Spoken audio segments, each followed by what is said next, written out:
Aí eu peguei a Mel, depois eu fiquei vendo que era uma grande profissional, uma grande redatora. A Mel é impressionante. A Mel, para escrever, não tem... E não é só das mulheres. É que a gente fala das mulheres porque a comparação é imediata, mas não é só das mulheres, não. Dos humoristas no Brasil.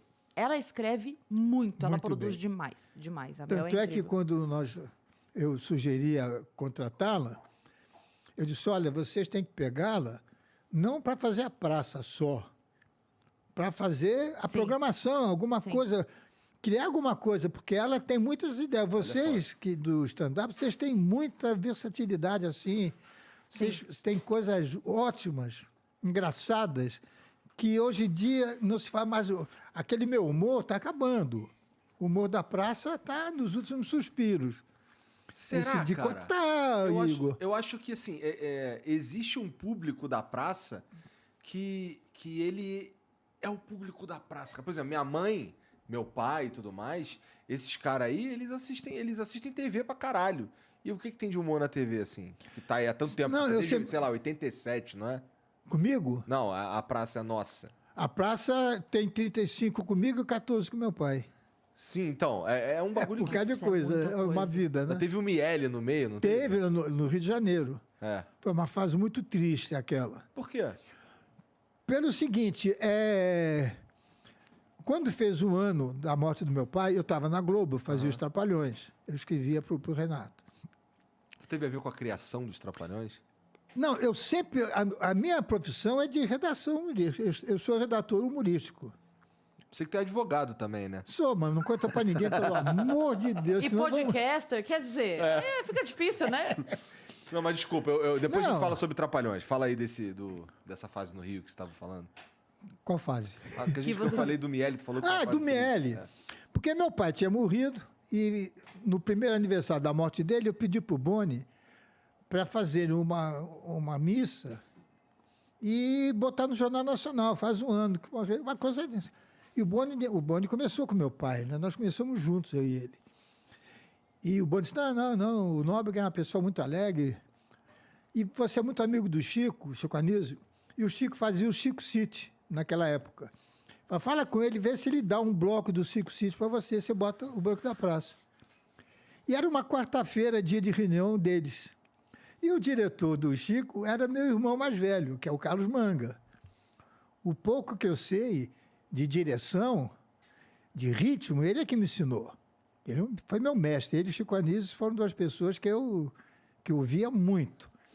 Aí eu cheguei lá na reunião e disse, olha, isso assim, assim, assim. O Chico, não, vamos fazer o programa inteiro. Caralho, tu foi com uma ideiazinha pequenininha que virou... fazer um bloquinho, 15 minutos, 12 minutos. Vamos fazer o programa inteiro. Era a semana do Carnaval.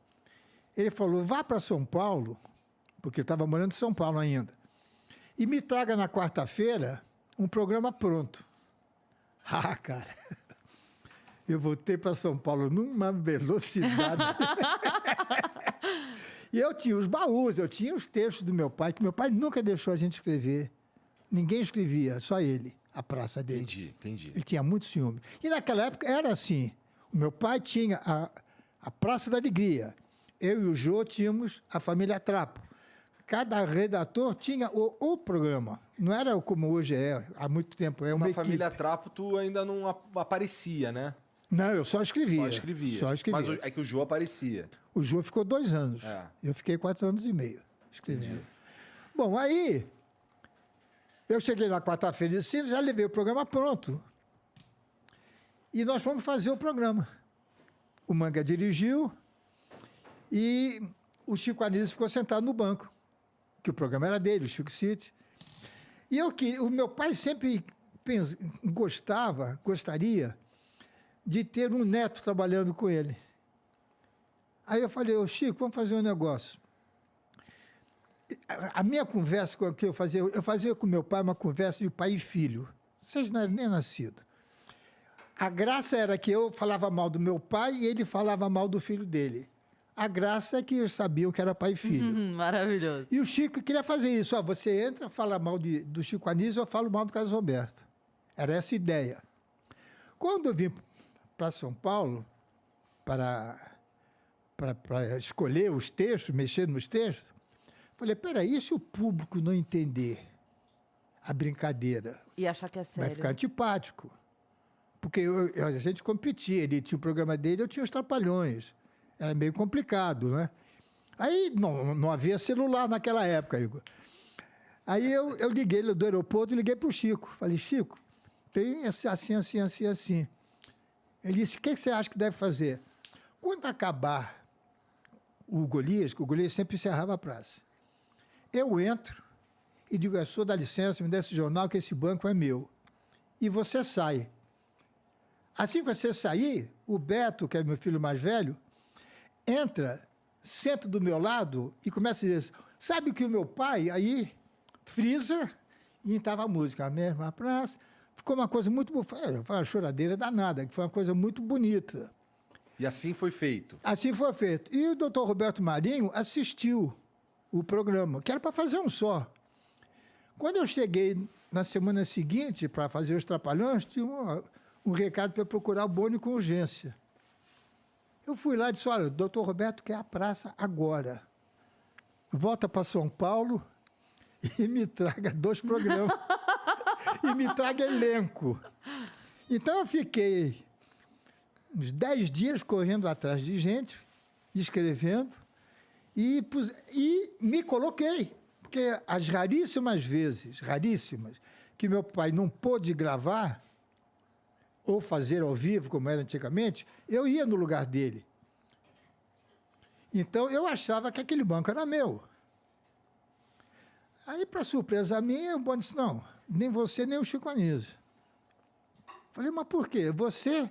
Porque se o programa der certo, vão dizer que era certo porque teu pai era bom. Se der errado, teu pai era bom, você é ruim. E eu não quero isso para você. E o Chico já tem 2 programas, que era o Chico Sítio e o Fantástico. Então tem que ser alguém totalmente diferente do Nóbrega. Entrou o Miele. E foram assim, olha, você não pode imaginar a dor que eu sentia, Cris, de ver o Miele sentado. Ele fazia com uma dignidade fora do normal. Fora do normal. O problema não era o Miele, o problema era alguém no banco. No né? banco, não era. Poderia ser qualquer outra Qualquer pessoa. outra né? pessoa. É. E eu pedi meu pai e minha mãe em 6 meses. E eu fiquei sozinho. Eu fiquei órfão de pai e mãe em 6 meses. E eu sentia muita saudade. Eu ficava a pior solidão que existe é de hotel. Você vive. A solidão de hotel é coisa terrível. É que eu, às vezes, 2 horas da manhã, ligar para ouvir a voz da telefonista, que eu queria falar com alguém. Sim. Eu me recuso a fazer show solo até hoje por causa disso. Eu prefiro viajar em grupo mesmo ganhando menos. Para poder viajar com gente. É horrível, é horrível. muito ruim. E eu tinha pesadelos, porque eu sonhava, Igor, que eu estava sentado lá no Teatro Fênix, eles estavam gravando, e meu pai aparecia. Eu dizia, pô, pai, vai lá, vai sentar. Não, meu filho, deixa, sei o quê. Várias vezes eu sonhei isso. E eu ficava desesperado, porque aí começou uma coisa ruim. Que a praça tem um segredo, que é a simplicidade. É o simples. É aquele cenário que é um banco e mais nada. E a Globo começou a botar o padrão global. Intelectuais começaram a escrever, e não é a praça. Tem aquele Luiz Fernando Veríssimo. Ele não é para escrever a praça. Não é demérito escrever a praça, não é isso. Mas ele tem um estilo. Tem um estilo que não tinha nada a ver com a praça. Uhum. Tinha comediantes lá, aquela pessoal lá do grupo do Chico Buarque de Holanda. Não é a praça. E aquilo, quando eu via, rapaz, me doía. E aconteceu... Quanto tempo durou isso? 1 ano. 1 ano. 1 ano. E aconteceu uma vez, eu ainda não fazia, eu não tinha feito ainda análise. Eu era muito estourado. Eu era um cara muito, muito estourado. Só que não podia brigar. Eu era estourado até a página 20. Eu era louco, mas não de rasgar dinheiro. Eu não vou brigar na Globo, porque eu ganhava muito bem, estava com o Renato Aragão, que me levou, era a condição dele ir para a Globo, era me levar para escrever para ele. Então, teve um dia que eu cheguei em São Paulo, eu peguei o baú, tinha a casa e o terreno do lado era o terreno do meu pai. E eu abri uma porta e abri para as crianças brincarem no terreno. Eu peguei aquele baú, eu botei fogo em todo o arquivo da Praça da Alegria. E como aqui a gente pode falar palavrão, eu falei, de hoje em diante, filha da puta nenhum vai fazer a praça. E eu fui filha da puta no final, que acabei. Mas eu sou filho, eu posso. O banco é teu, de certa forma. Né? Porque Então, aquilo me doeu muito. Eu chorava muito, porque eu estava muito só. O meu casamento já estava aos pedaços, filho crescendo, estava com 12, 13 anos, que não era hora de separar, então eu estava engolindo muito sapo, estava muito difícil. Ao mesmo tempo que morar no Rio, eu ficava 3 ou 4 dias no Rio, o resto em São Paulo. Meu carro ficava no Rio, que era uma maneira de eu fugir do ambiente que meu pai e minha mãe viviam, né? E viver uma coisa nova. Mas mesmo assim eu ficava sozinho, porque eu sentia a falta dos filhos. E quando é que acabou, cara, esse sentimento de solidão? Com o tempo, né, Igor? O tempo vai passando e Quando vai... acabou a Praça da Alegria, acabou, assim. Eu tenho ciúmes da praça. Eu tenho certeza que o que eu sinto pela Praça é Nossa não é uma coisa normal. Não é. É aquilo que eu falei para vocês. Eu botei na minha cabeça que enquanto existir a praça, vão se lembrar do meu pai, que já morreu há 46 anos. E eu não quero que ele seja esquecido, porque ele foi uma pessoa muito importante no rádio, na televisão. Ele lançou... Zé Vasconcelos, que foi um dos primeiros a fazer stand-up, começou com meu pai. Meu pai foi quem deu o empurrão nele. E meu pai amava muito a praça. Ele tinha um ciúmes louco da praça. Louco.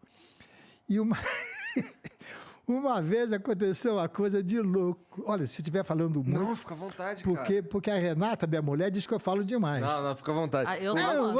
Você fala demais, sei o quê. O lance da praça, assim, que me chama atenção pra caralho também, é como é um formato que quando ele surgiu, não tinha nada igual a ele.